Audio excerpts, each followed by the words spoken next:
एक थोड़ा सा भजन, थोड़ा सा स्मरण, थोड़ा सा मंत्र जाप भी मानव शरीर के लिए बहुत है।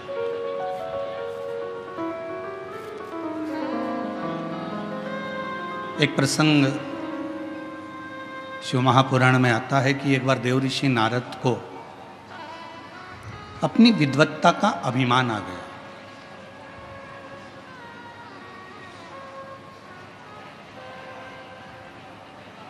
और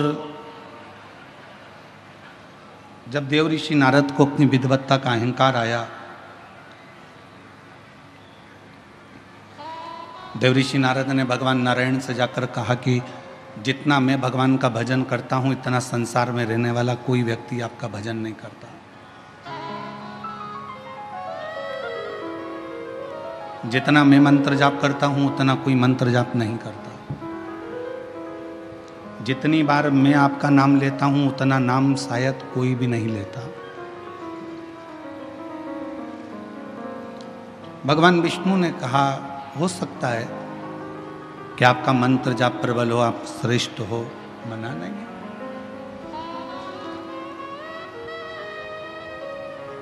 मैं श्रेष्ठ हूं, यह आपकी विद्वत्ता है, पर केवल पूरी दुनिया में मैं ही श्रेष्ठ हूं, यह आपका अहंकार। मैं श्रेष्ठ हूं, ये आपकी विद्वत्ता है। आप श्रेष्ठ हैं, आप अच्छा कार्य कर रहे हैं, बढ़कर काम कर रहे हैं, मेहनत कर रहे हैं, अपने कार्य को आपने 4 चांद लगाया है, आपने मेहनत करी है, परिश्रम करा है, विश्वास करा है, तो आप श्रेष्ठ हैं। मैं श्रेष्ठ हूं, ये शब्द आपकी विद्वत्ता है, पर केवल मैं ही श्रेष्ठ हूं पूरी दुनिया में, ये आपका अहंकार है।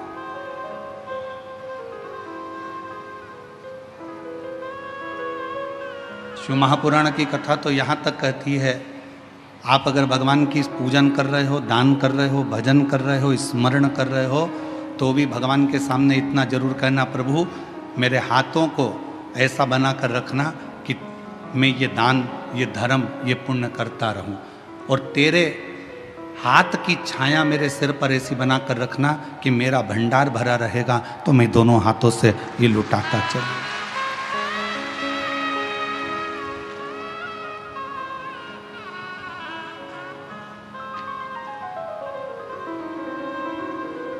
और यदि मुझ में अगर तुमने ये दे दिया, मुझ में अगर ये कह दिया कि नहीं ये मेरा है और मैं लुटा रहा हूँ, या मैं कर रहा हूँ, या मैं देने वाला हूँ, या मैं लेने वाला हूँ, तो ये ठीक नहीं, ये श्रेष्ठ नहीं, ये अहंकार की निशानी। देव ऋषि नारद ने कहा कि मेरे बराबर कोई भजन नहीं कर सकता, मेरे बराबर कोई तप नहीं कर सकता, मेरे बराबर कोई साधना नहीं कर सकता। ठीक है, भगवान विष्णु ने एक खीर का कटोरा बुलवाया, नारद जी के हाथ में दिया, नारद ये खीर का कटोरा शिव जी को देकर आओ।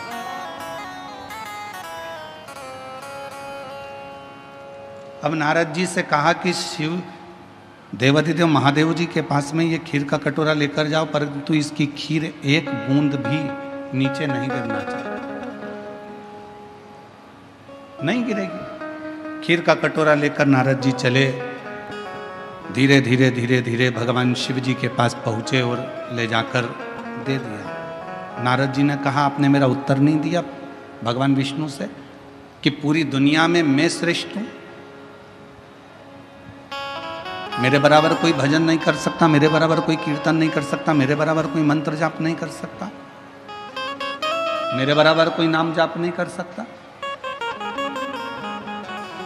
भगवान नारायण ने कहा कि एक बात बता नारद, तो खीर का कटोरा लेकर गया था, खीर कहीं गिरी तो नहीं? नहीं नहीं नहीं, नहीं गिरी। ठीक है, कटोरा ले जाते तूने मेरा नाम कितनी बार लिया? देव ऋषि नारद ने कहा, यदि नाम लेता तो खीर ही गिर जाती, इसलिए एक बार भी मैंने नाम नहीं लिया। भगवान नारायण ने कहा, नारद तुझसे तो बड़ा संसार में रहने वाला एक मनुष्य है जो दुकान पर जाता है तो मेरा नाम लेता है और आता है तो मेरा नाम लेता है। खेती कर रहा है तो मेरा नाम ले रहा है, कर्म कर रहा है तो मेरा नाम ले रहा है। तो कहा उसने कोई सन्यास नहीं लिया, उसने कोई तपस्या नहीं करी, उसने कोई साधना नहीं करी, उसने अपना घर नहीं छोड़ा, अपनी प्रॉपर्टी नहीं छोड़ी, अपना परिवार नहीं छोड़ा।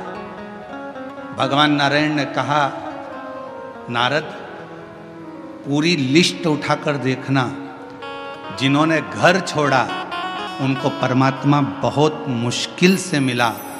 मीरा अपने घर में रहकर गिरधर को प्राप्त कर ली, संत तुकाराम जी घर में रहकर हरि विठ्ठल को प्राप्त कर लिए, नामदेव जी घर में रहकर भगवान पांडुरंगा हरि विठ्ठल को प्राप्त कर लिए, मुक्ताबाई ने भगवान को प्राप्त कर लिया, रामकृष्ण परमहंस ने अपने परिवार में रहकर माँ जगत जननी को प्राप्त कर लिया, कर्माबाई ने अपने घर में रहकर जगन्नाथ को प्राप्त कर लिया। इस संसार सागर में प्रहलाद भी घर में रहा, भगवान को प्राप्त किया। ध्रुव जी घर में रहे, भगवान को प्राप्त किया। घर में रहकर भजन करने वाले को परमात्मा शीघ्र मिल जाता।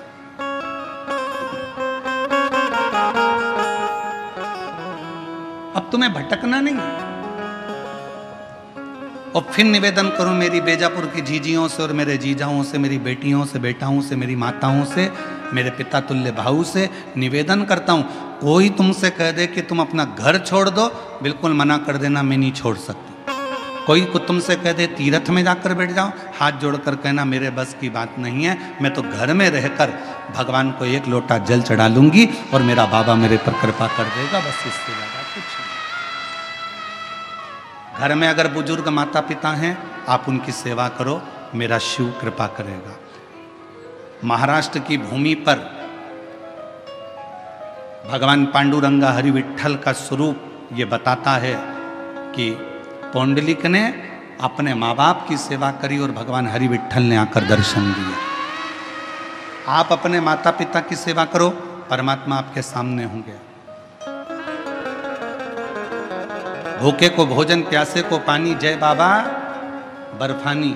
आप सेवा करिए, कोई भूखा है भोजन कराओ, प्यासा है पानी पिलाओ, किसी को औषधि की जरूरत है आप उसका चिकित्सा कराओ, किसी को एजुकेशन की जरूरत है आप उसको एजुकेशन कराओ, उसका फल मिले।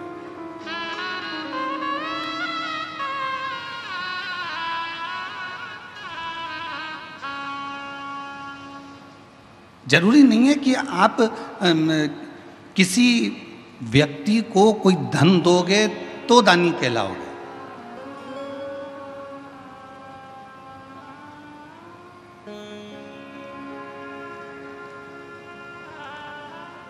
किसी व्यक्ति को कोई धन प्रदान करोगे तो दानी कहलाओगे, वो जरूरी नहीं है। दानी की एक निशानी और होती है, अपने मोहल्ले में, अपनी कॉलोनी में, अपने परिवार में, अपने कुटुंब में अगर कोई को शिक्षा की जरूरत है और उसके पास में एजुकेशन का पैसा नहीं है, अपने धन में से कुछ रुपए निकाल कर उसके कॉलेज की फीस, उसके स्कूल की फीस, उसका ड्रेस, उसकी किताबें, अगर 2-5 साल आपने उस बच्चे का, उस बेटी का हाथ पकड़ लिया और उसकी अच्छी एजुकेशन करा दी, अगर वो बच्चा इंजीनियर बन गया, डॉक्टर बन गया, कलेक्टर बन गया, आईजी, डीआईजी बन गया, कमिश्नर बन गया, तो वो किसी को भूल जाए वो बात दूसरी है, पर जिसने उसको एजुकेशन में साथ दिया उसको जिंदगी भर नहीं भूलता, वो नहीं भूल पाता।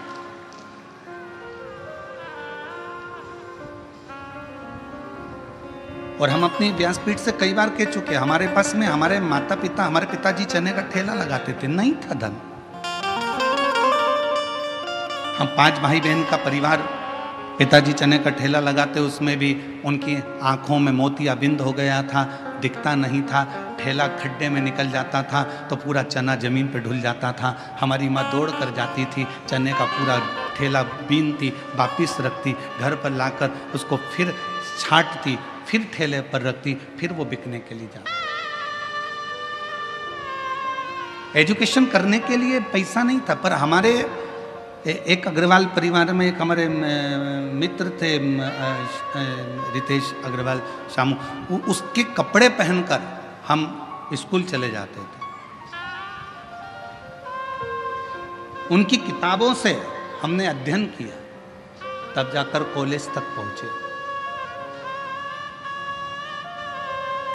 और सब कुछ भूल जाएं, पर जिसने हमारी एजुकेशन के समय पर साथ दिया, नहीं था पढ़ने के लिए किताबें, नहीं था खाने के लिए अन्न, पर जो साथ उस समय पर दिया वो आज तक याद आती है कि उन्होंने हमको पढ़ाई तो करवाई, विद्या अध्ययन तो करवाया।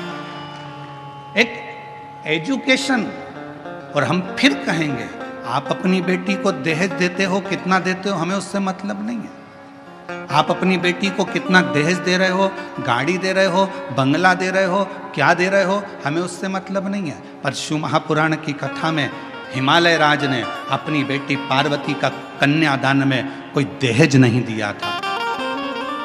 शिव जी के विवाह के समय पर कन्यादान में क्या हिमालय राज्य के पास में गाड़ी नहीं थी, बंगला नहीं था, घोड़े नहीं थे, हाथी नहीं थे, अंबर नहीं थे, पीतांबर नहीं थे, सोना चांदी नहीं था, हीरे रतन नहीं थे, सब कुछ था। हिमालय राज ने अपनी बेटी के कन्यादान में अगर कुछ दिया था तो अपनी बेटी को अच्छी शिक्षा देकर भेजा था, और शिक्षा से बड़ा कोई कन्यादान नहीं हो सकता। एजुकेशन से बड़ा कोई दान नहीं दुनिया में, शिक्षा से बड़ा कोई दान नहीं है। आप अपनी बेटी को भले कुछ दो चाहे मत दो, पर उसकी अच्छी शिक्षा कराइए। बेटी को पढ़ना है, पढ़ाई करवाइए। मम्मी मुझे 12th करना है, मुझे इस सब्जेक्ट से करना है, कर बेटा। मम्मी मुझे कॉलेज करना है, कर बेटा। पर इतना मेरी बेटियों से भी निवेदन है, खूब तुम्हारे माँ बाप तुम्हें अच्छी एजुकेशन कराएंगे, तुम्हारे माता पिता तुम्हें पढ़ाएंगे। बस बेटियों से इतना सा निवेदन है, एजुकेशन करते करते तुम अपनी बुद्धि को मत फेर लेना, अपने कन्यादान का मौका अपने माँ बाप को जरूर देना, इतना याद जरूर। एजुकेशन कराएं माता पिता अपनी बेटी को, क्योंकि कन्यादान से बड़ा दान है विद्या का दान, शिक्षा का दान।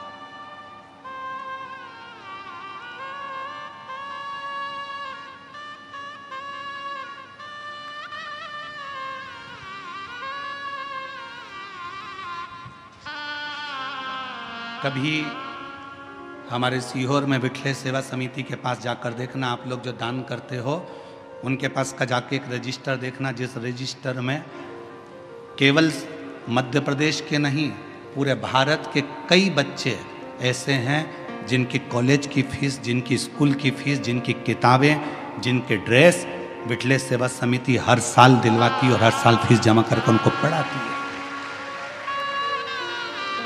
शिक्षा अध्ययन कराती है।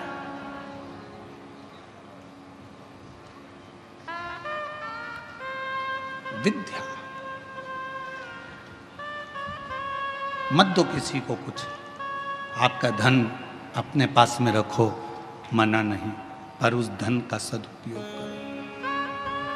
ये शरीर मिला, बहुत अच्छा दिया परमात्मा ने, बड़े सुंदर आप लोग हुए हैं। भगवान ने 2 हाथ भी दिए, 2 पाँव भी दिए, नेत्र भी दिए, श्रवण शक्ति भी दी, जिह्वा भी दी, अपनी एक इंद्रियां, 5 कर्मेंद्री, 5 ज्ञान इंद्रिय और 1 मन, 11 इंद्रियां भी परमात्मा ने दिया। ये पूरी इंद्रियां, ये पूरा शरीर जो परमात्मा ने दिया है, इसको सदुपयोग में लगाओ। व्हाट्सएप चलाते चलाते, फेसबुक चलाते चलाते किसी की निंदा भी लिखी आ जाए तो उस पर कोई कमेंट्स नहीं, नो कमेंट्स, कोई कमेंट्स नहीं। हमने विद्या अध्ययन करी है, हमें भगवान की विद्या, हमने शिक्षा ग्रहण करी है।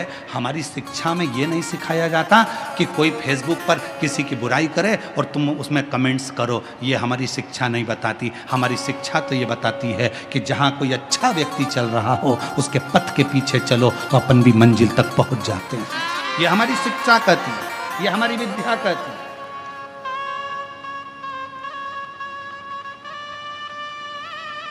ईर्ष्या कहाँ नहीं होती।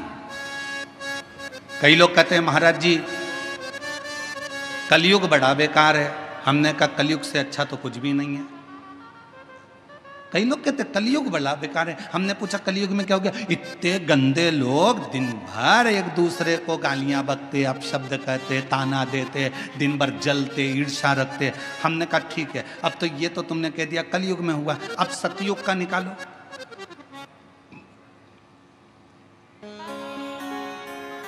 त्र्यंबकेश्वर बाबा की कथा निकाल लो, ज्यादा दूर मत जाओ, यही महाराष्ट्र की त्र्यंबकेश्वर बाबा की कथा निकालो। गौतम ऋषि अपने आश्रम में रहते थे, कुछ ऋषि आ गए, उन ऋषियों को रख लिया, उन ब्राह्मण संतों को रख लिया और वो संत वहां रहने लगे। रहते रहते गौतम ऋषि के जब पूरे नगर में देखा कि इसका तो इतना वर्चस्व है, लोग इसे इतना मानते हैं, लोग इसे इतना पूछते हैं, तो अंदर से ईर्ष्या जाग गई उनको और उन्होंने अपनी विद्या से एक गाय को उत्पन्न कर लिया। इतनी किंगकॉन्ग गाय, उसकी हड्डियां दिख रही थी एकदम दुबली पतली, और गाय से कहा कि तू हम निकल कर जाएं, उसके बाद में गौतम ऋषि के आश्रम में तू मर जाना, तेरे प्राण छूट जाए गौतम ऋषि के आश्रम में। जैसे ही वो संत निकल कर गए गौतम ऋषि के आश्रम में, वो गाय मर गई। गौतम ऋषि के आश्रम में गाय मरी, उन्होंने वापिस लौट कर आए और गौतम ऋषि पर गौ हत्या का दोष लगा दिया। गौतम बाबा पर गौ हत्या का दोष लगा। गौतम बाबा को जगह जगह भटकना पड़ा। आखिरी में गौतम ऋषि की धर्म पत्नी ने कहा तुम घबराओ मती, ब्रह्मा विष्णु और महेश की आराधना करी, तब वो त्र्यंबकेश्वर के रूप में मेरे देव अधिदेव महादेव आकर बैठे और वहां गौतम ऋषि को गौ हत्या के दोष से मुक्त किया। अब ये कथा कोई, लोग कहते हैं कलयुग बेकार था, सतयुग उठाकर देख लो। लोग कहते हैं कि कलयुग बेकार था, हम कहते हैं त्रेता उठाकर देख लो। मेरे राम जी महाराज की धर्म पत्नी ने अग्नि परीक्षा माता जानकी जी ने दे दी, उसके बाद भी उनको नहीं छोड़ा गया। अब शब्द कहने वाले कहते रहे, अब वो जाने दो। द्वापर उठाकर देख लो, भगवान कृष्ण के जीवन की लीला। भगवान कृष्ण को किसी ने भगोड़ा कह दिया, किसी ने कुछ कह दिया, किसी ने माखन चोर कह दिया, उनको शब्द के शब्द सुनना पड़े। जरा विचार करिए कि ये कलयुग है, पर इतना याद रखना कि दुनिया के लोग कहते हैं कलयुग बेकार था। शिव महापुराण की कथा कहती है ऐसा कोई युग नहीं जिस युग में निंदा करने वाले पैदा नहीं हुए, अपशब्द कहने वाले पैदा नहीं हुए, आड़ा टेढ़ा बोलने वाले पैदा नहीं हुए, गाली देने वाले पैदा नहीं हुए। हर युग में हुए, बस अंतर इतना है उस युग में तुम पैदा नहीं हुए थे, इसलिए तुमको मालूम नहीं है।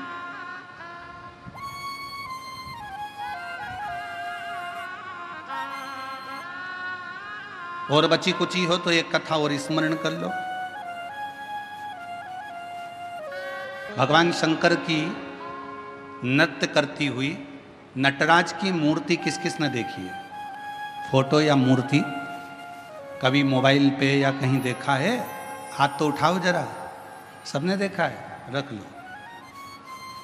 शिव जी की नटराज की मूर्ति अगर आपने देखी होगी तो भगवान नटराज नृत्य कर रहे हैं और नृत्य करते समय उनके पांव के नीचे एक पुरुष दबा हुआ है। देखा है? जम के तो बोलो, सबने देखा है? आवाज नहीं आई, जम के बोलो जरा। देखा है ना? एक पुरुष जमीन पर लेटा है और भगवान शंकर उस पर नृत्य कर रहे हैं। अब लोग क्या कहेंगे कि भगवान देव अधिदेव महादेव, भगवान शंकर, भगवान शिव, ओगड़दानी शंभु एक पुरुष के ऊपर नृत्य कर रहा है। कौन था ये?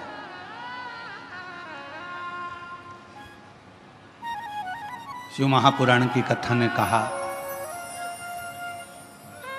कुछ ऋषियों में भगवान विष्णु और भगवान शिव में कौन बड़ा है उसके लिए विवाद छिड़ गया। और विवाद छिड़ा तो इतना छिड़ा कि वो आपस में लड़ पड़े, खूब लड़े।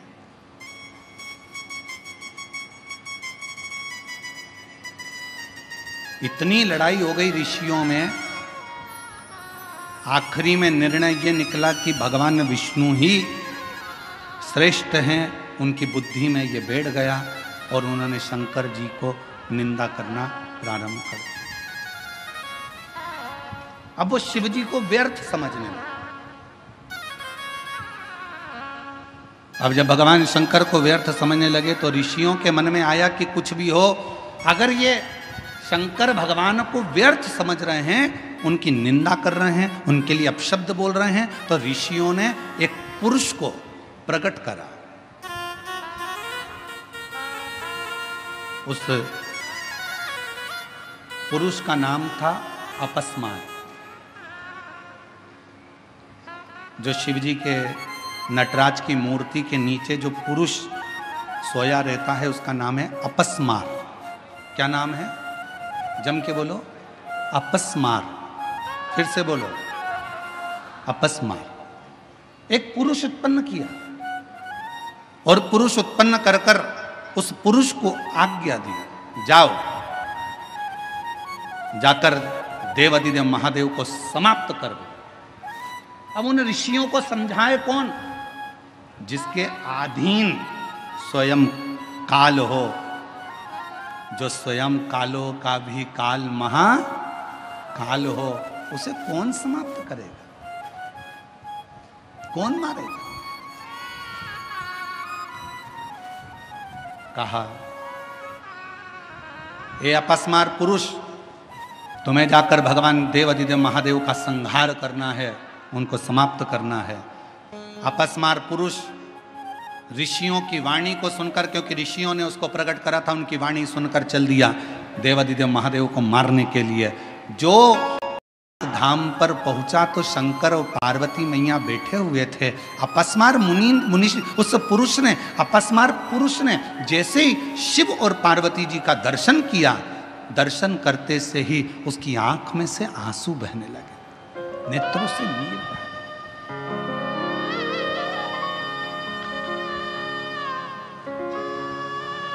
शिव जी का ध्यान चले गया और भगवान शंकर का ध्यान गया। शिव जी ने देखा कि ये पुरुष आया है और हमको देखकर रो रहा है, आंख से आंसू बह रहा है।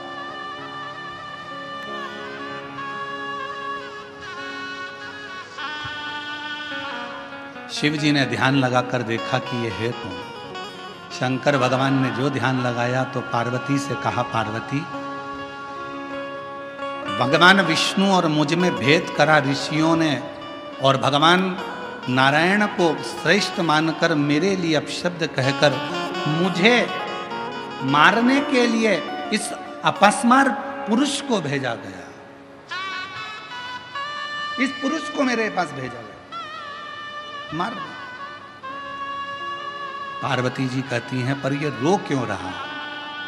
शिव जी ने कहा, पार्वती, तेरा और मेरा दर्शन किया तो इसके मन में श्रद्धा उत्पन्न हो, रो रहा कि मुझे मारने के लिए भेजा है। अब मैं मारूं तो कैसे?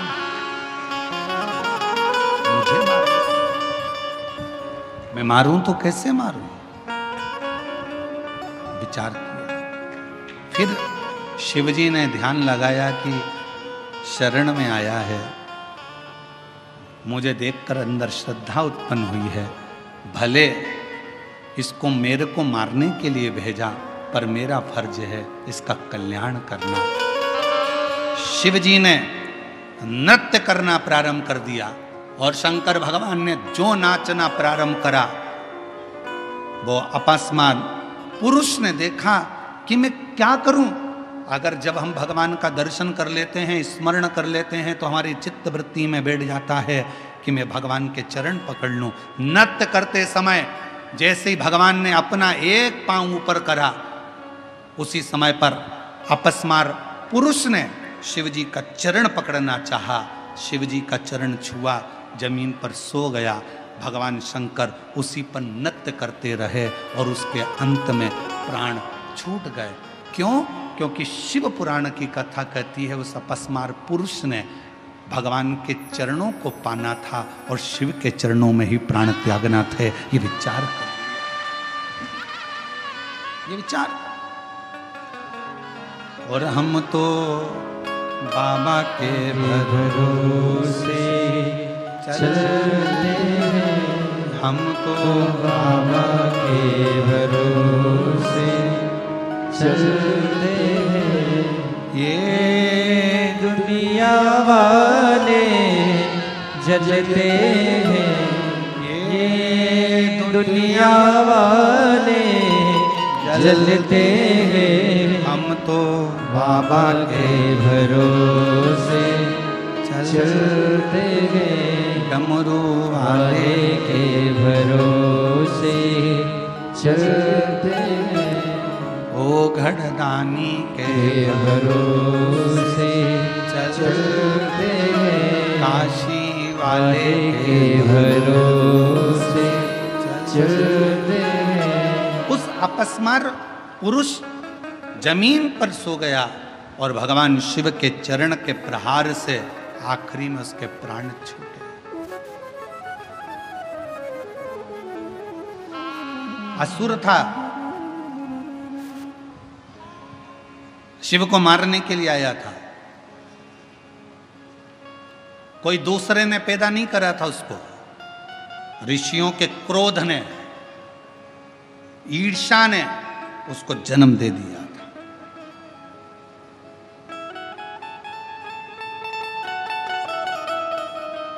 और ये क्रोध, ये ईर्ष्या, ये तर्क वितर्क, ये सब हमारी शिव पुराण की कथा कहती है, इससे थोड़ा दूर हटते चले जाओ। दूर कितना संत तुकाराम जी को तो कितना कितना सुनना पड़ा था, संत नामदेव जी को कितना सुनना पड़ा था, मीराबाई को कितना सुनना पड़ा था, कर्माबाई को कितना सुनना पड़ा था, मुक्ताई को कितना सुनना पड़ा था, संत ज्ञानेश्वर बाबा को कितना सुनना पड़ा था। ये कहेंगे, तर्क देने वाले कुछ भी तर्क देंगे, पर किसी से कोई बहस नहीं करना चाहिए। हम शिव पुराण तो यहाँ तक कहती है, अगर कोई तुमसे कहे, अगर मान लो कोई तुमसे कहे कि हाथी हवा में उड़ता है, तो तुम कह दो हाँ बिल्कुल सही बात है। बहस मत करो कि हाथी हवा में उड़ ही नहीं सकता। घोर कलयुग चल रहा है, कलयुग में अगर कोई तुमसे कहे कि हाथी हवा में उड़ता है, तो तुम कहो बिल्कुल सही बोल रहे हो। कल हमारे घर के बाहर तार पे टंगा था, हमने खुद देखा। आज के जमाने में बहस नहीं करी जाती है, बहस को समाप्त करा जाता है।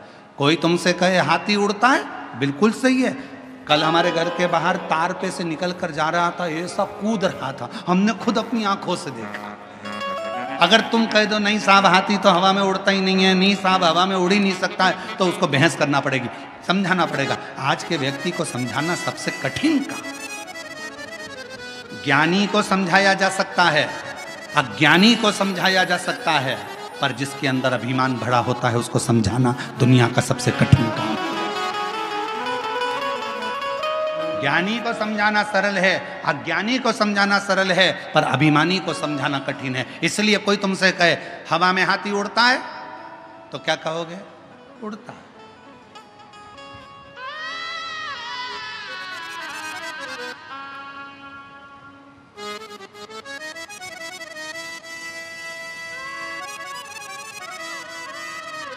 अब किससे वो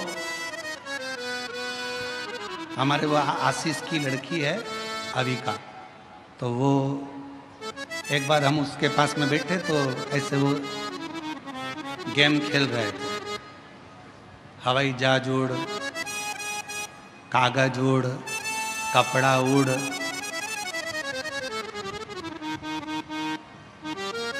वो भी उड़ा रही थी। अब उड़ाते उड़ाते हमने कह दिया कि चप्पल उड़, तो उसने भी कह दिया बड़े पापा उड़। तो हमने कहा तुम तो आउट हो गई। कहने काय को आउट हो गई? चप्पल भी उड़ती है। हमने कहा कैसे उड़ती है? वो गई बाहर से चप्पल उठा लाई, जो फेंका यहाँ से वहाँ, देखो पापा उड़ी की नहीं उड़ी? हमने कहा उड़ गई। अब ज्ञानी को समझाओ, अज्ञानी को समझाओ, पर शास्त्र कहता है आज का जमाना कोई बहस करने का नहीं है, आज का जमाना बहस का नहीं, आज का जमाना तो बस भजन करने का है। मौन रहो, स्थिर रहो और भजन स्थिर, चित्त स्थिर।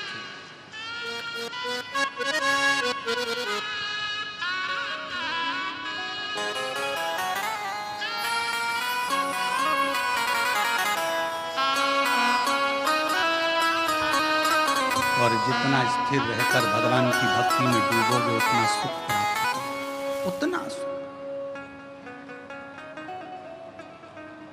जिस अपस्मार पुरुष को ऋषियों ने जन्म दिया था, वो अपस्मार पुरुष शिव को मारने के लिए गया था, पर मेरे शंकर भगवान के दर्शन का फल ये मिल गया कि उसके चरणारविंद में ही उसके प्राण छूट गए।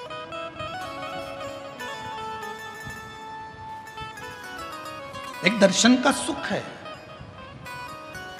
लोग कहते हैं शिव जी की कथा सुनने से क्या मिल सकता है, भगवान के भजन से क्या मिल सकता है, भगवान के भक्ति से क्या मिल सकता है, शिव स्मरण से क्या मिल सकता है, शिव महापुराण की कथा पंडाल में बैठकर सुनने से क्या मिल। ये पत्र कितने आते हैं, ये देखो एक पत्र बड़ा अच्छा है, देखिए।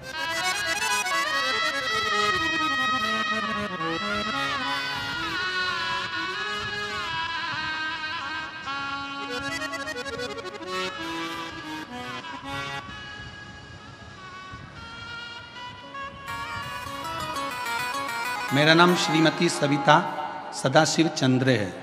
मैं बेजापुर के पालखेड़ गांव की निवासी हूँ। मेरी शादी को 10 साल हो गए थे, पर मेरे यहाँ कोई संतान नहीं थी। पत्र को एलईडी पर पढ़ सकते हो, आस्था चैनल पर पढ़ सकते हो। तब मुझे किसी ने पशुपति नाथ के व्रत के बारे में पता चला। मैंने 2 बार व्रत किया। श्रावण मास में हर रोज बाबा की कावड़ चढ़ाती, बाबा से विनती करती, और बाबा की कृपा से 10 साल के बाद मेरे घर में 2 संतान ने जन्म लिया। मैं बाबा को यहाँ प्रणाम करने के लिए आई। दोनों संतान के फोटो लगाए गए हैं, आप एलईडी पर देख सकते हैं। अगला पत्र देखिए। मैं सविता अप्पा साहेब दारुंटे, गांव हनुमंत गांव, तहसील बेजापुर, जिला छत्रपति संभाजीनगर। मेरा मोबाइल नंबर ये है। मेरी शादी को 19 साल हो गए थे, फिर भी 19 साल में कोई संतान नहीं थी। अस्पताल में डॉक्टरों की सलाह ली, पर मुझे समाधान नहीं मिला। फिर डॉक्टरों ने 2017 में टेस्ट बेबी भी कराया, पर उससे भी मुझे औलाद नहीं हुई। एक दिन आस्था चैनल पर मैंने मेरे परिवार के मुख से सुनी हुई शिव महापुराण की कथा बताई, तो हमने सुनना प्रारंभ करी। सफ़ेद आंकड़े की जड़ को बांधा। पिछले 3 से 4 साल में हम रोज आस्था चैनल पर कथा सुनते हैं, बाबा से विनती करते हैं, गुरुदेव। कोई एक बार आंकड़े की जड़ का प्रयोग करता है, मैंने 2 बार आंकड़े की जड़ का प्रयोग करा। बार बार भगवान शिव के पशुपति व्रत करे, और बाबा की कृपा से 19 साल के बाद 25 मई 2025 को मुझे 2 बेटों ने जन्म लिया। मैं बाबा को प्रणाम करने के लिए आई हूँ। अगला पत्र देखिए।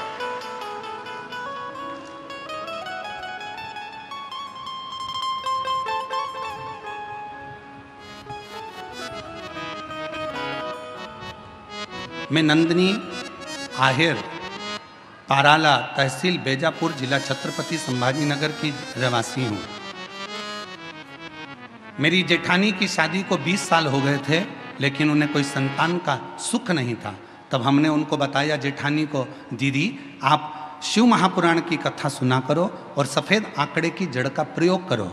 बाबा की ऐसी कृपा हुई गुरुदेव, 20 साल तक जब औलाद नहीं हुई, तब सफ़ेद आंकड़े की जड़ का प्रयोग करना प्रारंभ करा, और बाबा की कृपा से 27/5/2023 को बाबा की कृपा से संतान की प्राप्ति 20 साल के बाद हुई। मैं बाबा को यहाँ प्रणाम करने के लिए आई हूँ। शिव तत्व किसको कहते हैं? भगवान शंकर ओघड़दानी की कृपा किसको? जिनके नाम लिए गए हैं, अगर वो लोग बैठे हों तो बेलपत्र लेने के लिए आ सकते हैं। शिव तत्व किसको कहते हैं? एक विश्वास, एक भरोसा, एक दृढ़ता, और ये बहुत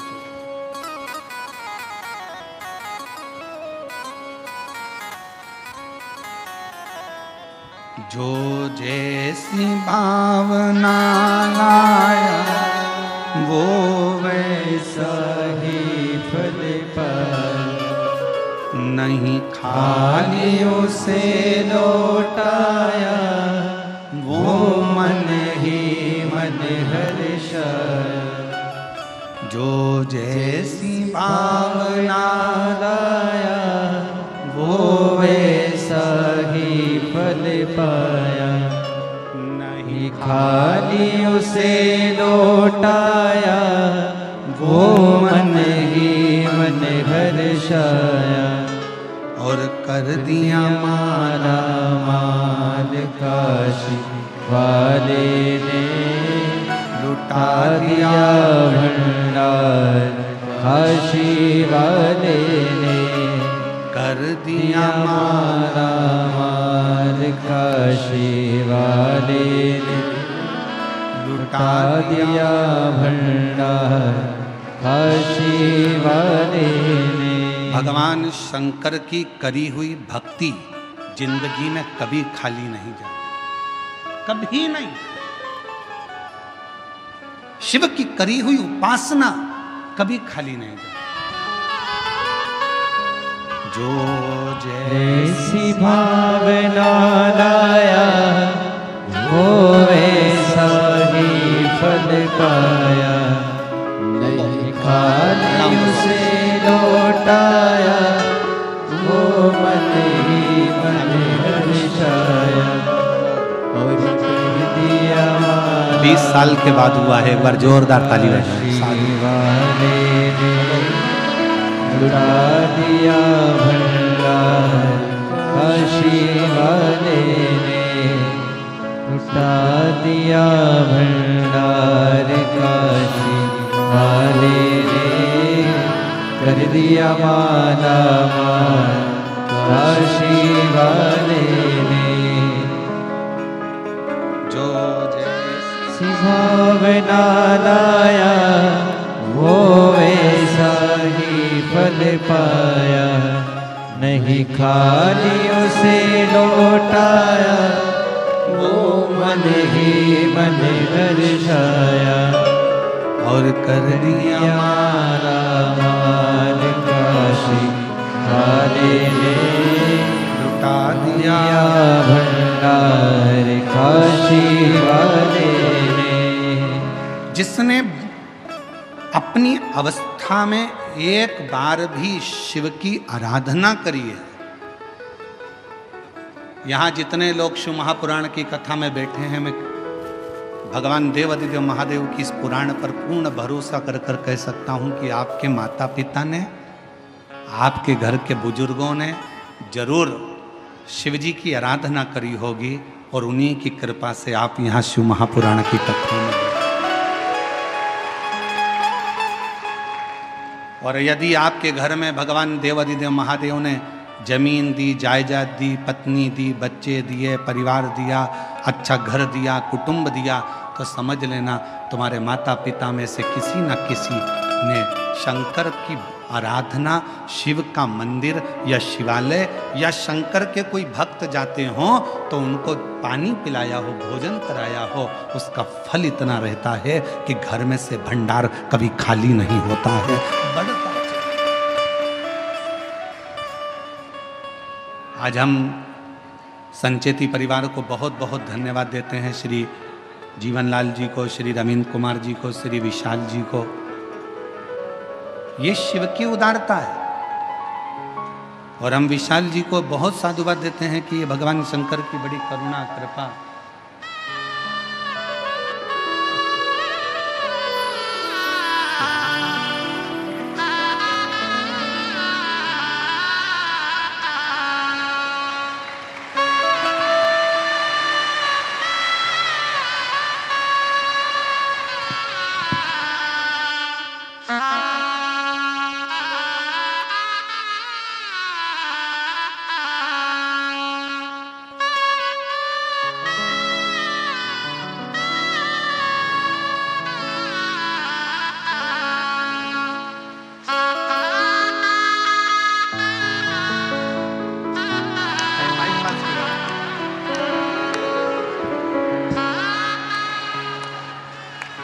अभी मई में हुए हैं, यही 2025, और 19 साल के बाद हुए हैं दोनों। जोरदार ताली बजाकर स्वागत करें।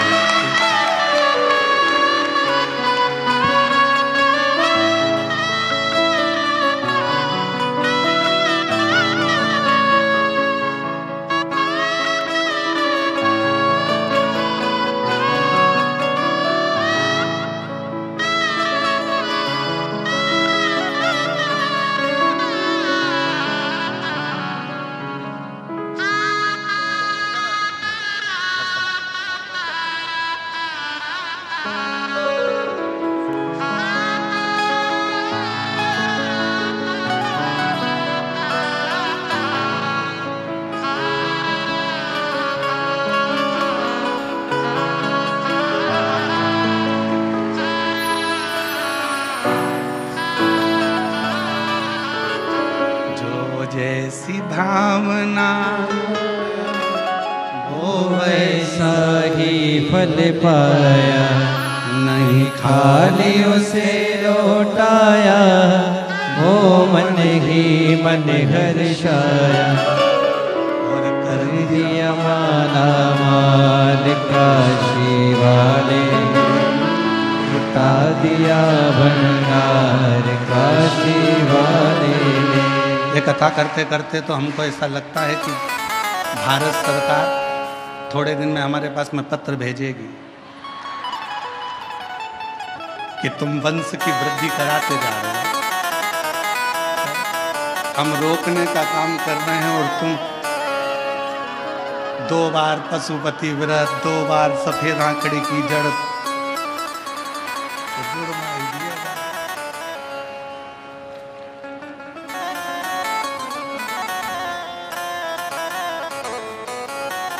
अब कौन समझाए शंकर जी के घर की एक बेटे की 2 बहुएं रिद्धि और सिद्धि, उनके घर में 2 बेटे हैं शुभ और लाभ, उनके 2 पोते हैं अमोद और प्रमोद,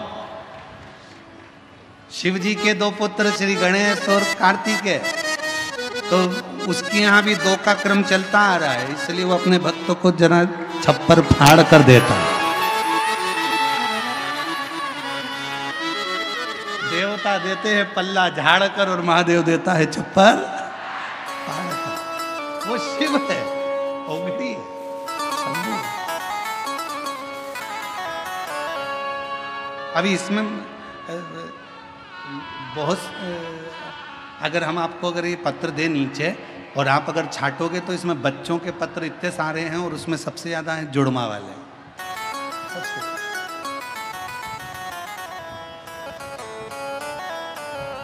शिव शिव है।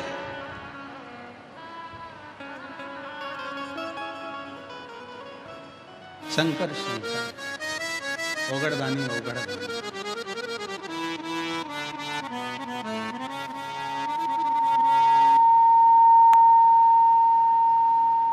तेरे दरबार की बाबा निराली शान देखी है। वो जुड़मा और आ रहे हैं, वो देखो जुड़मा और आ रहे हैं, 2।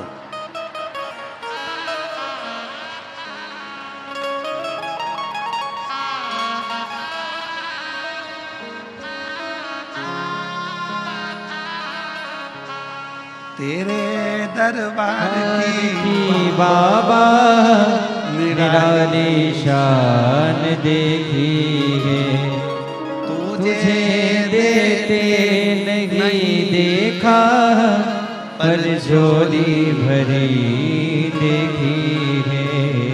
मुख दुनिया मोड़ेगी बाबा, तू मुखड़ा मोड़, मेरी दुनिया मोड़ेगी बाबा, तू मुखड़ा मोड़, मेरी लगी परीनो बाबा, तू बेला हो। शिव कथा कर रही। हम श्री विशाल जी संचेती जी को, उनके श्री जीवनलाल जी को, श्री रविंद्र कुमार जी संचेती जी को बहुत धन्यवाद देते हैं कि आपने अपने पूर्वजों के उद्धार के लिए, अपने दादा परदादा के उद्धार के लिए एक शिव महापुराण की कथा कर कर पूरे कुल को पार। अगर भगवान धन दे, और भगवान अगर धन के साथ में हृदय दे, तो अपने पूर्वजों के उद्धार के लिए जिंदगी में एक बार शिव महापुराण की कथा जरूर करो और कराओ, स्मरण करो अपने जीवन में। शिव शिव है, उसकी उदारता, उसकी करुणा, कृपा। शिव कथा कर रहे हैं।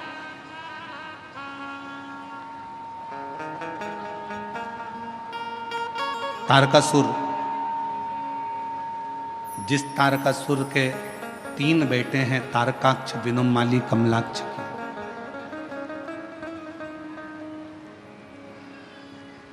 तारकाक्ष, विदुमाली, कमलाक्ष की 3 पुत्र हैं।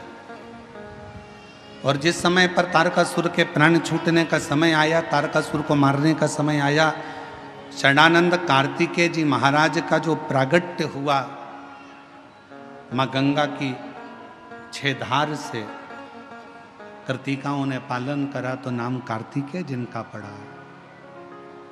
उन षडानंद कार्तिकेय जी को तारकासुर के संहार के लिए भेजा गया।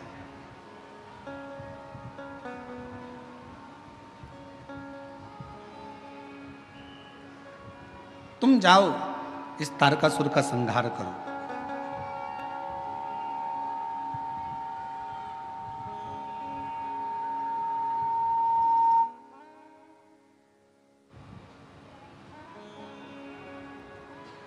इस तारकासुर का संहार करिए।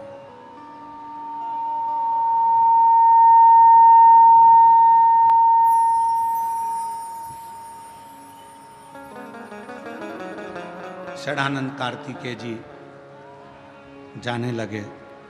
माँ दुर्गा भवानी जगतधात्री माँ दुर्गा अम्बा ने रोक लिया, माँ जगतधात्री ने रोक लिया। तारकासुर को मारने के लिए कार्तिकेय जी जा रहे हो, थोड़ा ठहरो।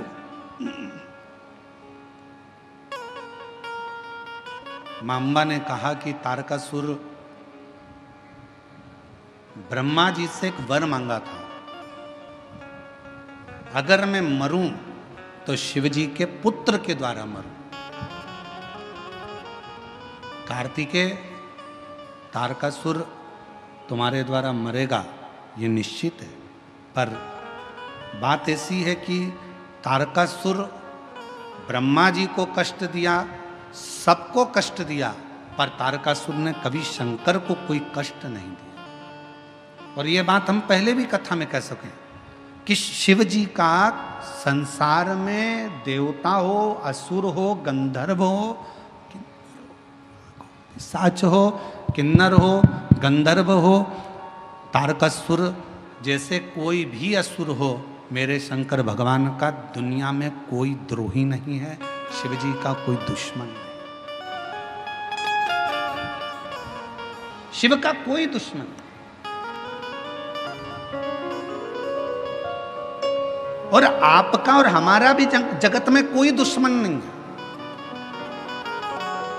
ना हमारा कोई दुश्मन है ना आपका कोई दुश्मन। दुश्मन कौन? आपका भी कोई दुश्मन नहीं है, हमारा भी कोई दुश्मन नहीं है। दुश्मन किस चीज का है? तो कहा दुश्मन अगर इकट्ठे होते हैं तो आपकी प्रतिष्ठा के दुश्मन एकत्रित होते हैं। आपका कोई दुश्मन नहीं है, पर आपकी जो प्रसिद्धि है, आपकी जो सिद्धि है, आपका जो पद है, आपका जो फैक्ट्री है, आपका जो व्यापार है, आपका जो व्यवसाय है, आपकी जो उन्नति है, बस दुश्मन उसको देखकर उत्पन्न होते हैं। बाकी का आपका और हमारा दुनिया में कोई दुश्मन नहीं, ना आपका कोई दुश्मन है, कोई दुश्मन है ना आपका कोई दुश्मन है। दुनिया में कोई दुश्मन ना तुम्हारा है ना हमारा है। केवल प्रसिद्धि को देखकर, सिद्धि को देखकर, आपकी सिंहासन को, आपकी सत्ता को देखकर उसके दुश्मन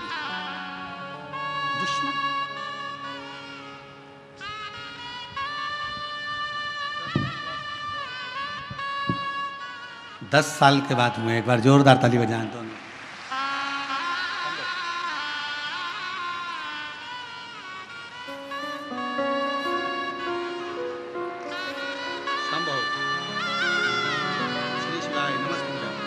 प्रणाम करो, प्रणाम करो, आराम से।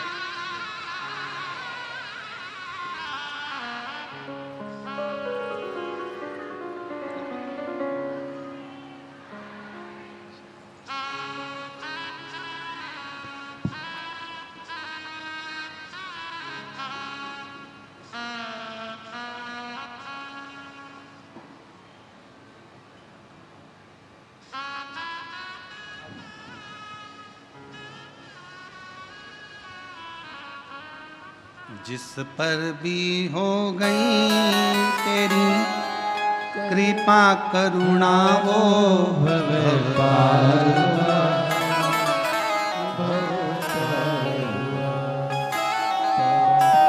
हो चाहे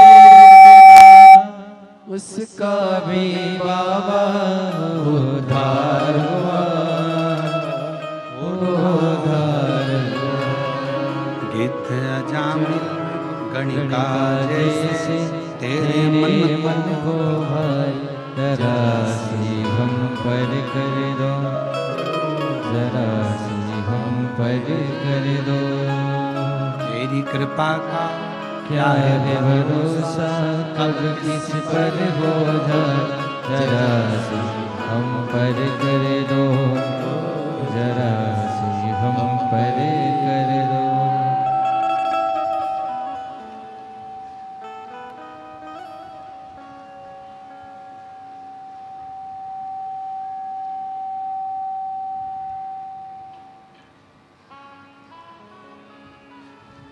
शिव कथा कर रही है, भगवान शंकर का चरित्र कह रहा है, शिव महापुराण की कथा कर रही है, शिव तत्व कह रहा है।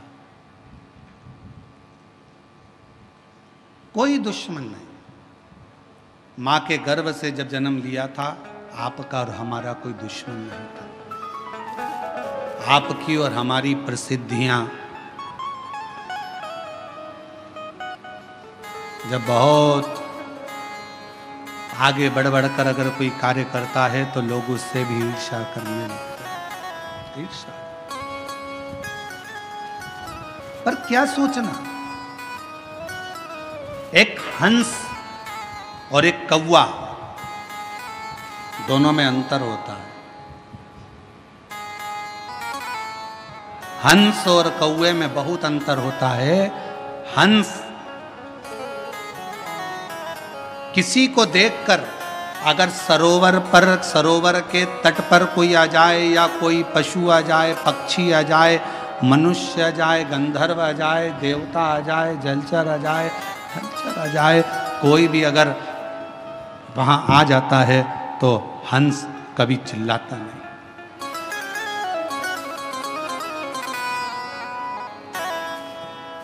हंस कभी नहीं चिल्लाएगा, आवाज नहीं करेगा। हंस किसी की अगर गलती भी कर दी है, शंभो शंभो शंभो, अगर गलती भी कर दी है, अगर किसी ने कुछ गलती भी कर दी है तो भी हंस चिल्लाएगा नहीं, हंस बोलेगा, हंस शब्द नहीं करेगा, क्योंकि वो हंस है। और कौवे का क्या काम है? कौवा, किसी ने कुछ करा और कौवे ने चिल्लाना प्रारंभ करा।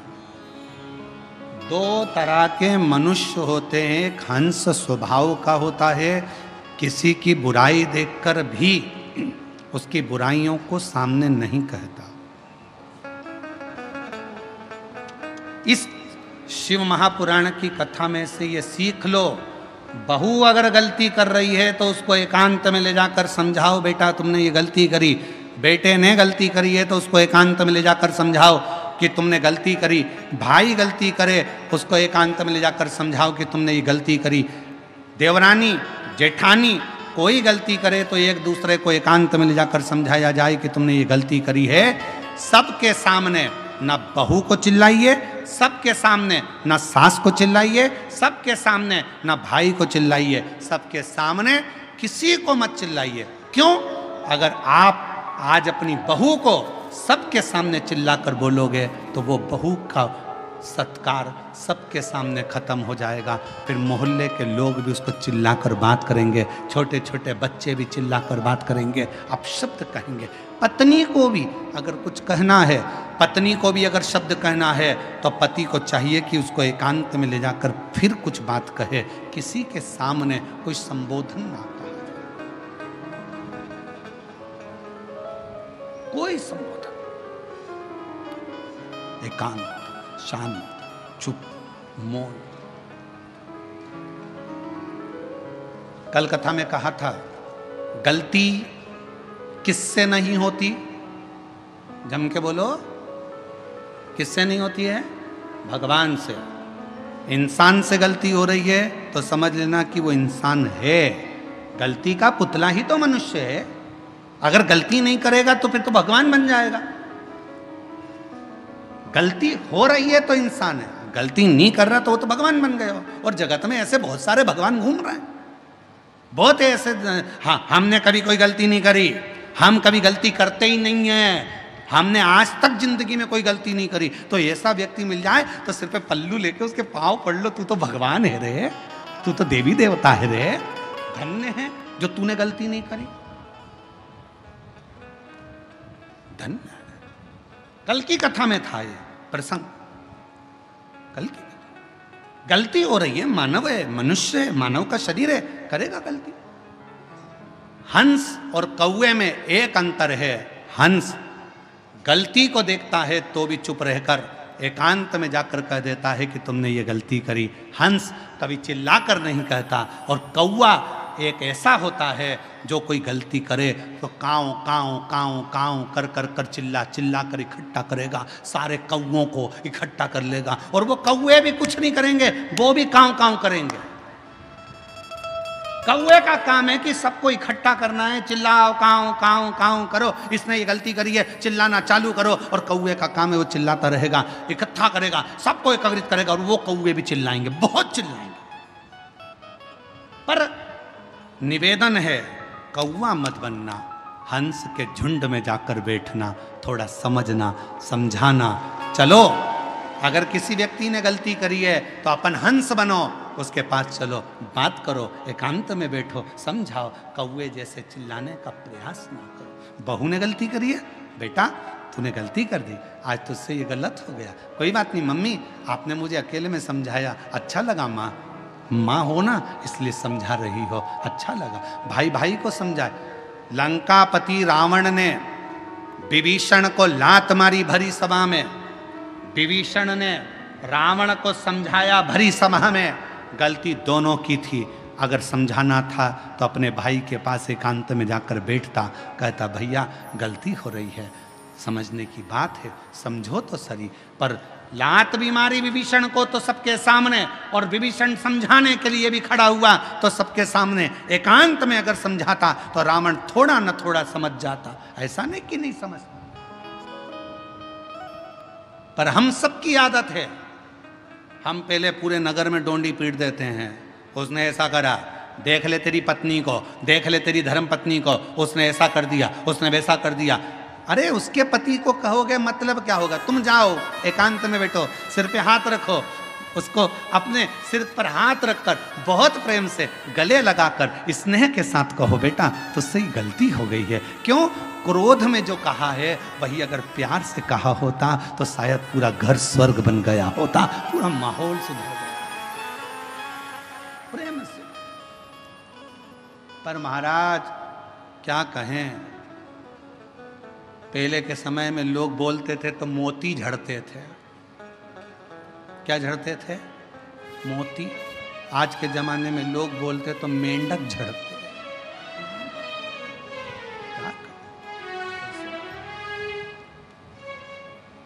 स्नेह करो।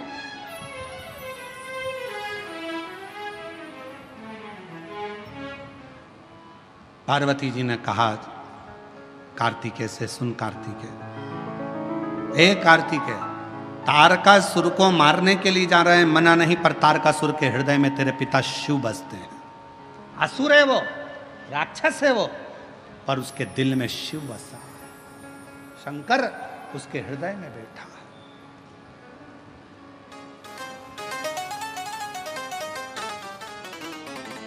कभी कभी अपने स्मरण करना, एकांत में बैठकर सोचना, विचारना, अपने पर भगवान शंकर की इतनी कृपा कैसे है, तो तुम्हें अंदाजा लगेगा। तुम्हारे जो पिताजी थे, तुम्हारी जो माताजी थी, या तुम्हारे जो बुजुर्ग थे, उनमें से कोई ना कोई शंकर का भक्त था, इसलिए शिव ने करुणा कर रखी है। पिता को जो वचन दिया, पिता ने 1 लोटा जल चढ़ाया, पिता ने भूखे को भोजन कराया, पिता ने प्यासे को पानी पिलाया, पिता ने शंकर के मंदिर में आनंद कराया, तो भगवान शंकर ने भी कह दिया कि तुम अगर चले भी गए तो तुम्हारी औलाद की रक्षा करना और उसको धन और वैभव देना हमारी जवाबदारी। उसका नाम कुबेरेश्वर महादेव है, तो देता।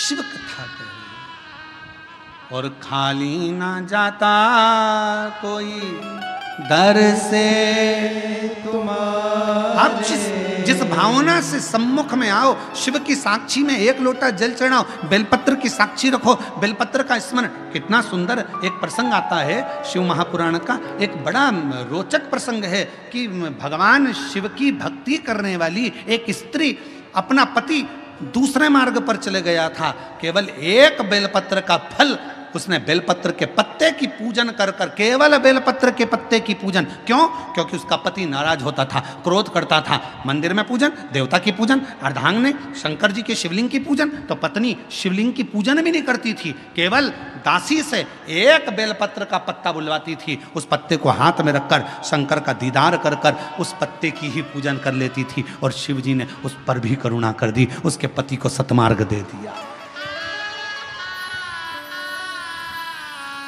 सतमार्ग वो शिव है, साधारण नहीं।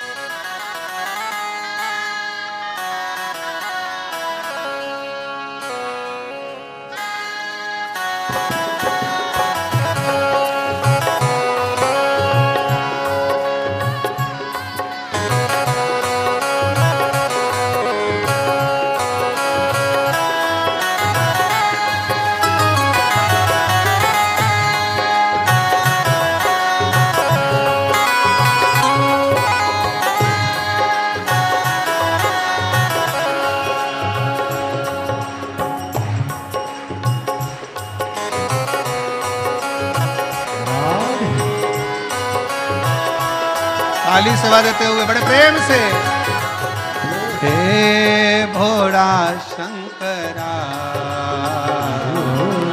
हे भोला शंकरा, आवड़ तू लावेलाची, आवड़ तू लावेलाची, बेला चपाणाची, हे भोला शंकरा, शंकरा, हे भोला शंकरा, शंकरा, हे भोला शंकरा, आवड़ तू लावेलाची, आवड़ तू लावेलाची, बेला चपाणाची, हे भोला शंकरा, हे भोला शंकरा।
त्रिशूल डमरू हाथी संग नाचे पार्वती हो। त्रिशूल डमरू हाथी संग नाचे पार्वती हो। त्रिशूल डमरू हाथी संग नाचे पार्वती हो। त्रिशूल डमरू हाथी संग नाचे पार्वती हो। आवळ तुला बेलाची, आवळ तुला बेलाची, बेलाच्या पानाची हे भोळा शंकरा, हे भोळा शंकरा। आवळ तुला बेलाची, आवळ तुला बेलाची, बेलाच्या पानाची हे भोळा शंकरा, हे भोळा शंकरा।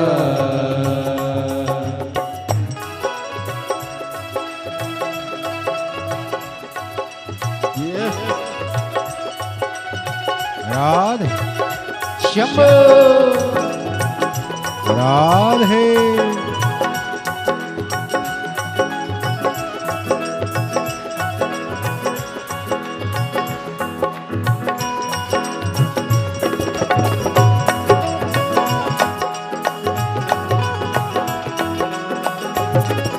शंभो राधे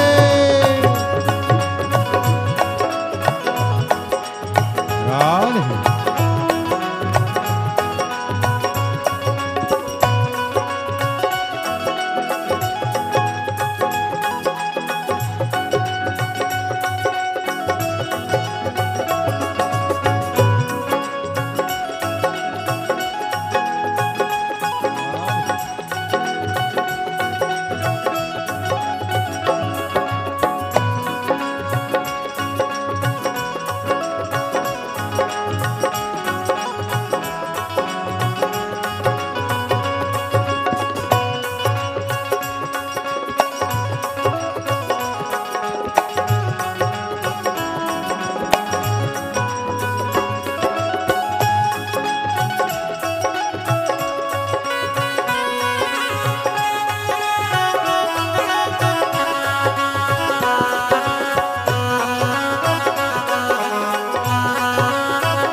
कमरेले लावली लंगोटी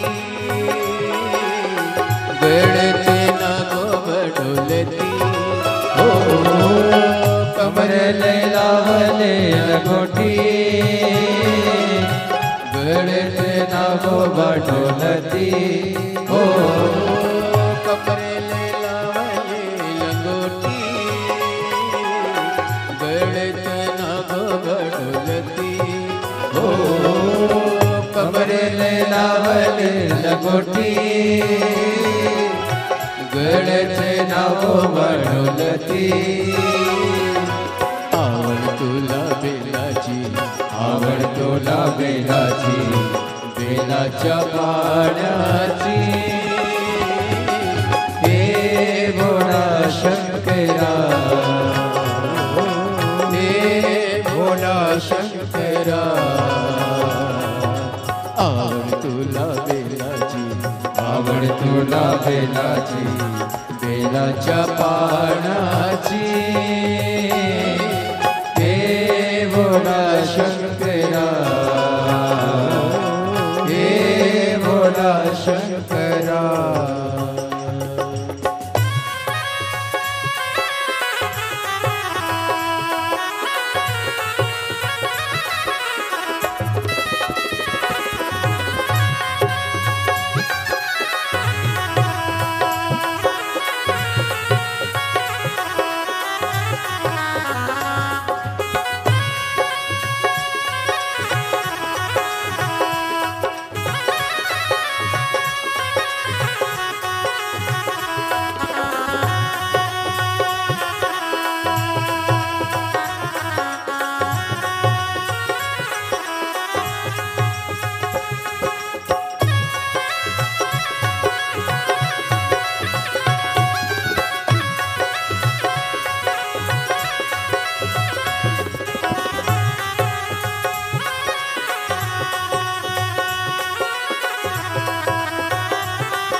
पुजारी उठे दिसे न पुजारी भोलेनाथ आलो तुझ्या दारी उठे दिसे न पुजारी हो भोलेनाथ आलो तुझ्या दारी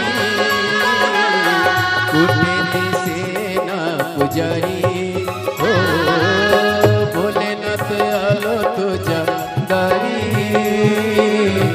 उठे दिसे न पुजारी हो आवड तुला बेलाची आवड तुला बेलाची बेलाच्या पाण्याची हे भोला शंकरा हे भोला शंकरा आवड तुला बेलाची आवड तुला बेलाची बेलाच्या पाण्याची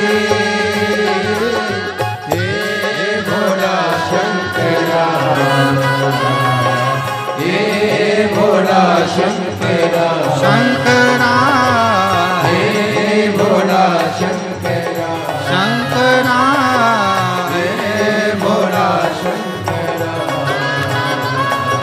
हे भोला शंकरा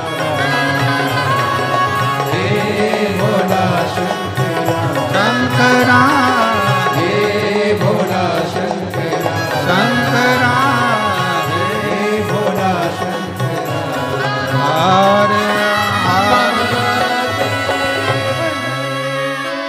अपने स्थान पर बैठकर भगवान शिव जी से अपने मन का भाव करें, दिल से प्रार्थना करें, विनय करें, निवेदन करें, विनती करें। शिव जी को अपने मन का भाव कहिए, हृदय से प्रार्थना करें।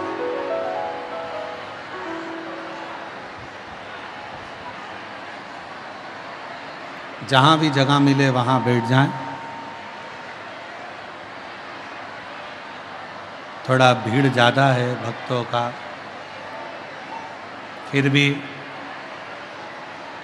जहाँ जैसी जगह मिले वैसा बैठें और हृदय से बाबा की प्रार्थना करें, निवेदन करें, विनय करें। साथ में बोलें सभी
मंगलकारी शमशान वाले